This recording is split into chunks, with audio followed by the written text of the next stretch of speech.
This is Super Yacht News with E. Sisman. 2 super yachts arrested and detained in Italy. Hi guys, welcome back to the channel. Welcome back to a very busy news day. I just want to say quickly before we get into it, a welcome to all the new subscribers. We've got a lot of new viewers and very thankful for you for subscribing. And we've got a lot of news to go through, so I just wanted to say thanks anyway. So let's get going. The first thing is, this is according to Reuters. Italy has arrested or confiscated 2 yachts owned by Russians because of EU sanctions.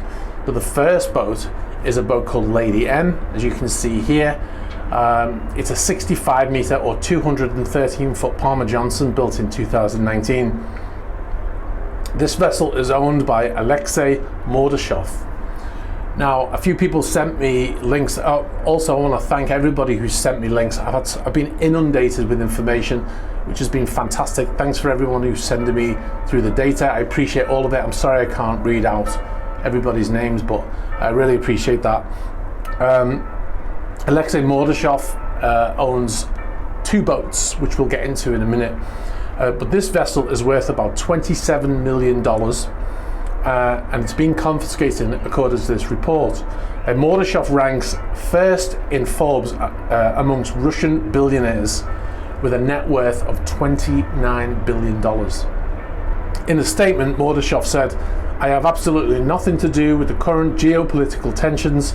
I don't understand why sanctions have been imposed against us," he said in a statement on Tuesday, reported by Forbes.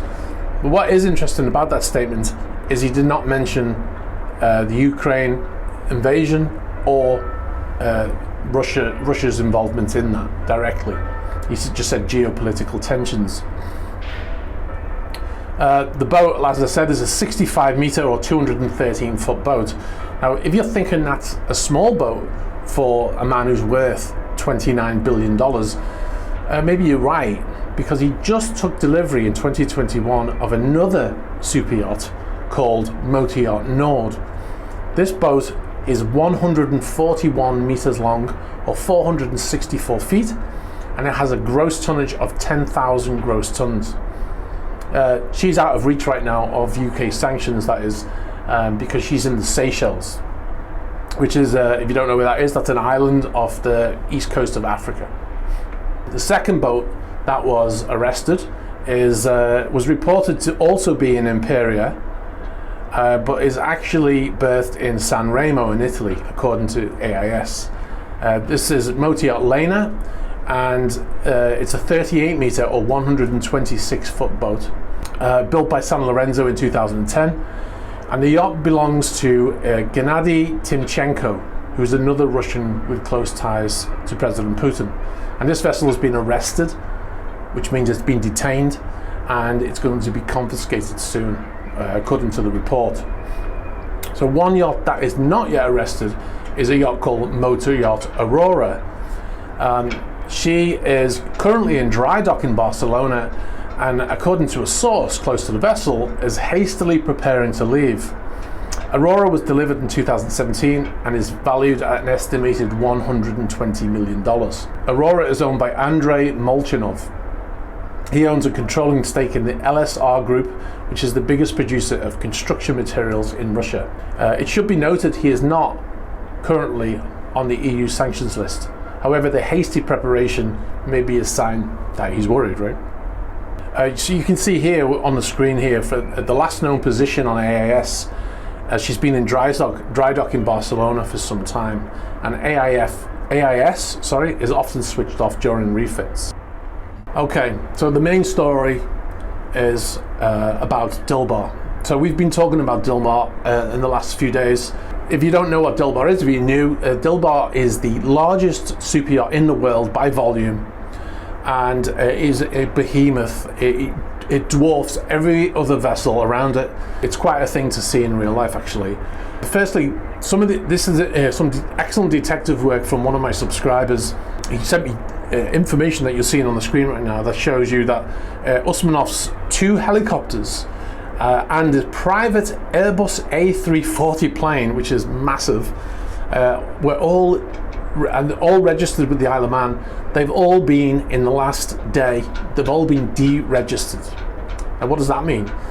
That basically means that you can no longer legally fly those aircraft.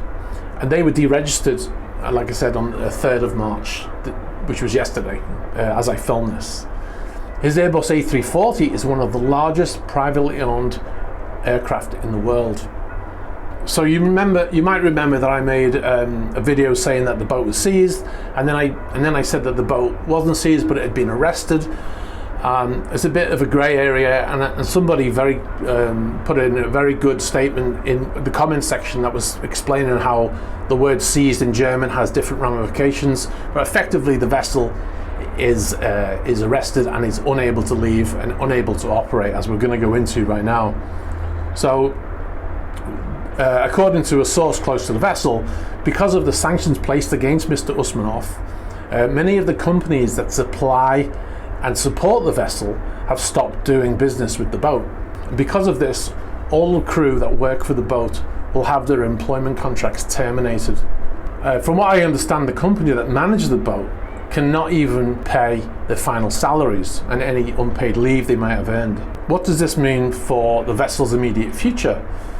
Well, you can't leave a vessel, especially one of this size, you can't leave it unmanned.